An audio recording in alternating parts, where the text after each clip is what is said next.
it was tracks like that that had me driving my little Sentra to Atlanta and North Carolina every other weekend just to kind of go to clubs and see what was going on in the city and go fuck with people down there and really just kind of build my name as a writer. So like those records were like pivotal for me, just kind of getting out of my shell at that point. I had remembered meeting a lot of people. I remember meeting Coach K and P in the studio one time, and that being just like a crazy moment for me, and being like, and motherfucker gave me his number, and he was just like, yo, hit me up, because this is around the time where OG Mako was that was when they were pushing him. What a time. Mako. What a time. Yeah. Shout out to OG Mako. He was one of the originals. Honestly, it's crazy to see Larry June have such a crazy run. Larry June and Doja Cat were at one point a part of OG Mako's entourage. Wow. What? Why? I want to ask why. Makes sense. What you mean why? It's just what it was. He was popping at the time. They were, they all came together. They were making music together, and I forgot what it was called. Damn, I can't remember it was like an acronym of some sort, but yeah, they were all running together at one point. Yeah. Was it OGG? OGG was Mako's thing, and I think Key was not part of it, but involved at one point as well. Like they were all running together. Mm-hmm.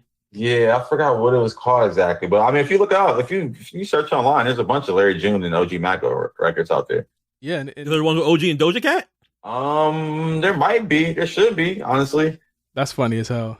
Yeah, that's the thing about those early moments. Like even around that blog area, especially for artists like Doja Cat, if you were trying to do certain records and things just weren't, completely clicking, you give it a couple of years, just get away from the limelight and get away from the spotlight for a little bit, come back and have different rebrands. We talked about 2 Chainz a couple of minutes ago. Doja Cat ends up being a pretty good rebrand that you could speak of in that case.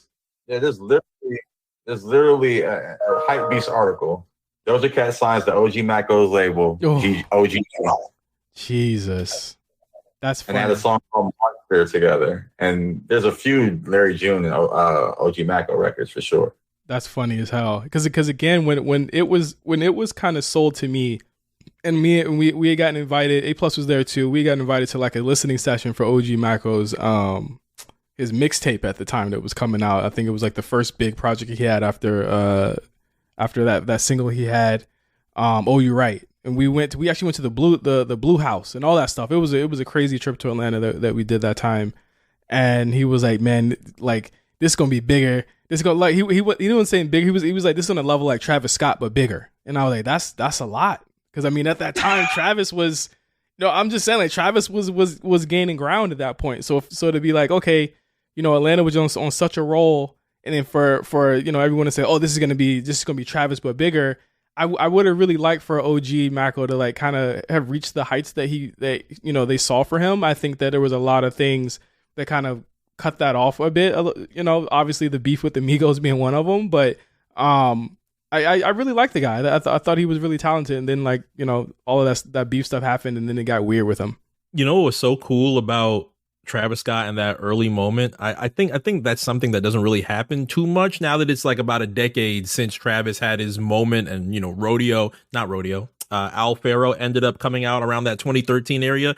Early Travis Scott, I only heard him through Ill Roots. Like Ill Roots was the main one posting his records. He had a plug obviously with Chase B, Mike Wax, and all of them, and you would mostly hear the few records that he had out before he was like, okay, I'm actually going to start showing my face, and it's not going to be an X-ray image of me, and Al Faro is going to end up coming out pretty soon. Those were good moments when artists could kind of like play in that mystery in ways that you kind of can't in 2023. I don't think there's too many people that come out and be like, yeah, I'm not going to show my face. I'm not going to do this specifically and purposefully. You kind of got to be front facing in 2023. And Josh, you had met Travis around this time too, right?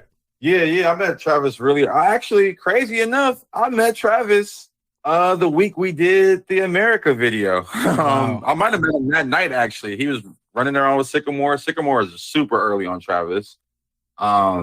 And yeah, he was running around with Sycamore. We met at the America video shoot. I think he was just there, just hanging out. And then I think we linked up, like, if it wasn't later that week, it might have been a few weeks later back in New York. And this was around the time, hopefully my timeline's right, but I remember just hanging out with him around the time they did the Don't Like remix. Because it's funny. Oh, okay. Travis Scott gets this rap for not like making beats, and he makes beats. He absolutely does make beats. He probably hasn't made a beat in a long time, or he probably just is not so much front facing with that. But I know around that time he had to remake the Don't Like beat because Young Chop couldn't find the stems or like the track for it. Jesus. Yeah, so he literally remade the beat for the remix that everyone plays nowadays. And I remember him coming, like he remade the beat, was in the studio with Kanye. They recorded the song. And then I remember this is crazy to tell the story. He recorded the song on his phone while they were recording. And I remember he came to the hotel room and played it for us, played it like the recording off his phone, like a voice note. And we were going crazy in the room. And I remember like, that was a crazy weekend because we ended up getting kicked out of that hotel because he smoked in there. And, yeah, it was just crazy. Like that was just a time. And I remember just early on, just like, you know, Travis just being one of those kids on the come up, just doing what it takes to be in the right rooms with the right people and, you know, just making his mark. And yeah, man, Travis was really out here grinding. I must say that much. Yeah, for sure. Like and again, like that's super crazy. Like the whole story, like that's insane. But it's also like you were on your own grind too, Josh. You and Anwar, Casey at that point. Like didn't me and you like start like we kind of met in the blog era too. Yeah, absolutely. I remember I think it might have just been seeing your tweets. Like I was just one of those guys that was just on the internet all the time. And I might have just seen a good tweet and was like, oh, this nigga's funny. That's the thing about the blog era. I feel like everyone who connected in that time connected off of Twitter and just the internet. It's the blog era. It was literally, I mean, the blog era is metaphor for internet. They could just call it internet era. And, you know, you have so many connections that were just made from just having like-minded viewpoints on hip hop at the time. And there's a ton of people in this space that I still keep in touch with that I met, you know, through the blogs and Twitter and so forth. Yeah, for sure. And you know what sticks out to me too is that there was no ego. It like you would never find that type of like connection where it's just like, yo, what's up? I fuck with what you do. You know what I'm saying? Like I don't feel like a lot of people that are like not, I guess, celebrity adjacent, like do that. You know what I mean? I feel like everyone was trying to connect and network on a different way.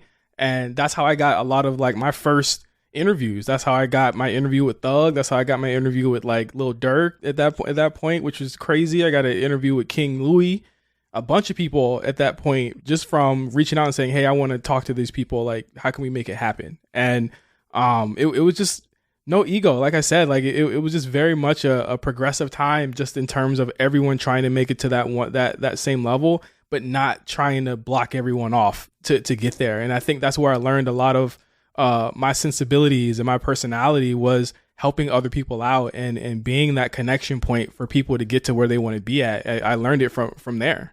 Yep. And you know what was so cool? Just watching people figure it out. Like 12 years ago, it's a much different internet than what it was in 2023. And for the most part, information was so scarce. You didn't really have too much of a community of people that were saying, okay, I'm going to jump into this digital era with the technology that we have right now.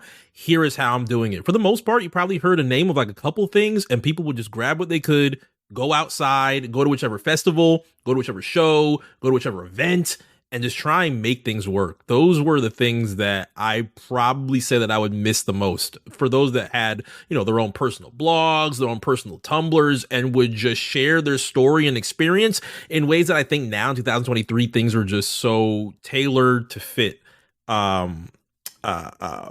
personalities and aesthetics in ways that kind of don't share the story of the come up as much as we did when we were younger, actually trying to get to a lot of things. So it's one of the things I miss. Yeah, it's big business now, and I get it. You know what I mean? Like because I mean we all graduated from that, and I think that's the one takeaway I can take from that. So we're gonna take a quick break again on Blackprint Radio. Gonna play. I'll just see if you guys get where I'm going here in the next couple songs. So we'll be right back on Blackprint Radio.